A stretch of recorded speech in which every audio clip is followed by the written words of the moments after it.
The question is, we have to integrate the function which is integral x square plus 1 divided by x square minus 5x plus 6. So let's see how we are going to solve the given problem. तो चलिए शुरू करते हैं। तो first of all तो मैं question के data को एक बार नोट कर लेता हूं। तो आप देख सकते हैं कि क्वेश्चन मेरे पास है x square plus 1 divided by that is x square minus 5x plus 6 into dx। ठीक है। अब क्वेश्चन के फॉर्मेट को देख के मैं एक्सपेक्ट कर रहा हूं कि आपके दिमाग में ये तो हिट कर ही चुका होगा कि इसमें शायद मुझे डिनोमिनेटर के पार्शियल फ्रैक्शन करके इस फंक्शन को इंटीग्रेट करना चाहिए।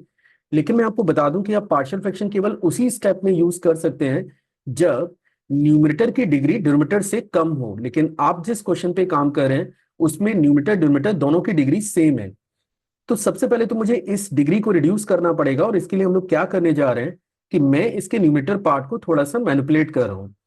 हम लोग इसे लिख सकते हैं x square minus 5x plus 6 plus 1। आप देख सकते हैं कि ये एक्स्ट्रा डाटा मैंने यहाँ पे ऐड करके रखा हुआ है। तो फिर आपको डाटा को बैलेंस भी करना है, तो आप प्लस 5x और माइनस 6 जब करेंगे तो ये एंटायर डाटा आपका बैलेंस हो जाता है। इसके बाद डिवाइड में आपके पास लिखा हुआ है x square minus 5x plus 6। अगले स्टेप में now what I am going to do, हम लोग इसको दो पार्ट में स्प्लिट करेंगे। लेकिन पहले मैं न्यूमरेटर को थोड़ा सा सिंप्लीफाई कर लेता हूं।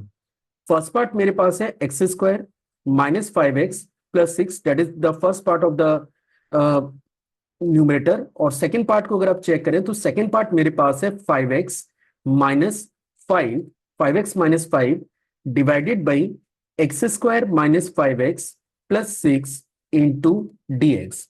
नाउ नेक्स्ट टर्म में हम लोग क्या करने जा रहे हैं कि मैं इस पूरे फंक्शन को दो पार्ट में स्प्लिट करने जा रहा हूं। इससे बेनिफिट कम से कम मेरे को ये होगा कि फर्स्ट पार्ट को इंटीग्रेट करना मेरे लिए काफी आसान होने वाला है। तो हम लोग इसे लिख सकते हैं x square minus 5x plus 6 divided by x square minus 5x plus 6 into dx। और सेकेंड पार्ट पे अगर मैं कमेंट करूं तो सेकेंड पार्ट में आप चाहें तो 5 को कॉमन ले लीजिए और यहां पे आपको मिल रहा है x माइनस 1। और डिवीजन में अगर मैं बात करूं तो डिवाइड में मेरे पास है x square minus 5x plus 6 into dx। यहां पे आप चेक कर सकते हैं कि ये जो x square minus 5x plus 6 है, इससे आप डायरेक्टली ये टर्म को कैंसिल कर सकते हैं। तो आफ्टर कैंसिलेशन आप देख सकते हैं कि फर्स्ट पार्ट केवल आपको मिलेगा integral of dx। Second part में से 5 को आप कॉमन ले सकते हैं और न्यूमरेटर में मेरे पास है x माइनस 1। और डिनोमिनेटर में अगर आप चेक करें तो आप चाहें तो इस एक्सप्रेशन को स्प्लिट कर लें दो पार्ट में। इसका एक फैक्टर आपको मिलेगा x माइनस 3 और अगला फैक्टर आपको मिलेगा x माइनस 2 इंटू dx। अब मेरा अगला टास्क ये है कि अब मुझे फर्स्ट पार्ट को तो मैं डायरेक्टली इंटीग्रेट कर सकता हूं, दैट इज और x। और यहां पे 5 times of integral that is x minus 1 over x minus 3 into x minus 2 into dx। अब बेसिकली हमें मेन फोकस करना है इस पार्ट पे कि इस पार्ट को हम लोग इंटीग्रेट कैसे कर सकते हैं। वैसे इस फंक्शन को इंटीग्रेट करने के और भी मेथड है, लेकिन क्योंकि ये क्वेश्चन स्पेशली बनाया गया है कि आप पार्शियल फ्रैक्शन के कॉन्सेप्ट को यूज करें, तो चलिए मैं आपको बताता हूं कि इस एक्सप्रेशन को पार्शियल फ्रैक्शंस में आप कैसे ब्रेक कर सकते हैं। तो गिवन फंक्शन को फर्दर इंटीग्रेट करने के लिए आपको करना ये है कि ये जो इसका सेकंड पार्ट है ना, आपको इसे पार्शियली दो पार्ट्स में ब्रेक करना पड़ेगा, जिसको हम लोग पार्शियल फ्रैक्शंस भी बोलते हैं। और ये क्वेश्चन फ्रेम ही इसलिए किया गया है कि आप पार्शियल फ्रैक्शंस के कॉन्सेप्ट को यूज करके इस फंक्शन को इंटीग्रेट करें। तो सबसे पहले मैं आपको ये शेयर कर देता हूं कि इनकेस अगर आप पार्शियल फ्रैक्शन को यूज करना चाह रहे हैं तो उसका मेथड क्या है। सबसे पहले ये जो गिवन रेशनल एक्सप्रेशन है which is x minus 1 over x minus 3 into x minus 2, आपको इसे लेट करना चाहिए a upon that is x minus 3 plus b upon x minus 2 के। ठीक है।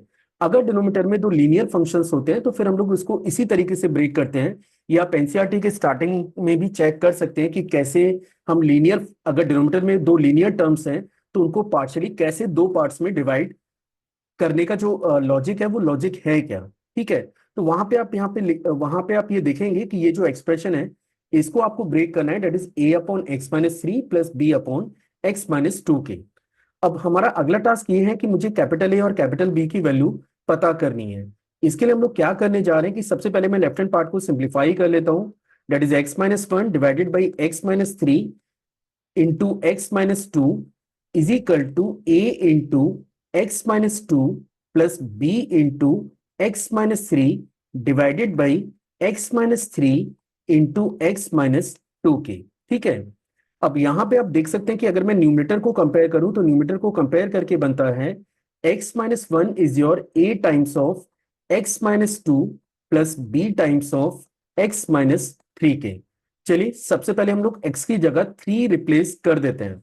अगर मैं x की जगह 3 रिप्लेस करूंगा तो लेफ्ट में आपको मिलेगा 2, यहां पे आप देख सकते हैं a, और 3 माइनस 2 की बात करेंगे तो ये डाटा आपको 1 मिलेगा, और सेकेंड टर्म आपके पास है 0। तो आप देख सकते हैं कि a की वैल्यू मुझे मिल जा रही है 2। अब b की वैल्यू पता करने के लिए मैं इस इक्वेशन में x की जगह 2 रिप्लेस करने जा रहा हूं। अगर मैं x की जगह 2 रिप्लेस करता हूं तो लेफ्ट में बनेगा 1, a into 0 plus b into 2 minus 3। तो यहां से b की वैल्यू हमें मिल जाती है -1 के इक्वल। तो आप चेक कर सकते हैं कि जो एक्सप्रेशन मेरे पास है which is x minus 1 divided by x minus 3 into x minus 2, आप इसे लिख सकते हैं। सबसे पहले a की वैल्यू चेक करें तो a मेरे पास है 2 upon X minus 3, that is 2 upon X minus 3, और b की अगर मैं बात करूं तो b मेरे पास है -1, तो ये बनेगा -1 अपॉन एक्स माइनस 2k। अब मुझे करना क्या है, मुझे इस फंक्शन को बोथ साइड इंटीग्रेट करना है। तो जैसे आप इस फंक्शन को इंटीग्रेट करेंगे तो आप देख सकते हैं कि सेकेंड टर्म में आप इसे लिख सकते हैं 2 integral dx over x minus 3 minus integral dx over x minus 2k। अब अगर मैं इसको इंटीग्रेट करता हूं तो you are getting 2 times of ln mod of x minus 3 minus ln mod of x minus 2 plus constant. अब बस करना ये है कि ये जो डाटा आपके पास है जिसको आपने ऑलरेडी इंटीग्रेट कर लिया है, इस इंफॉर्मेशन को आपको यूज करना है इस पर्टिकुलर इक्वेशन में, जिसको मैंने इक्वेशन नंबर 1 मार्क कर दिया है। तो अब ये बनेगा x plus 5 times of integral, जो कि फंक्शन था आपके पास x minus 1 over x minus 2 into x minus 3 into D x.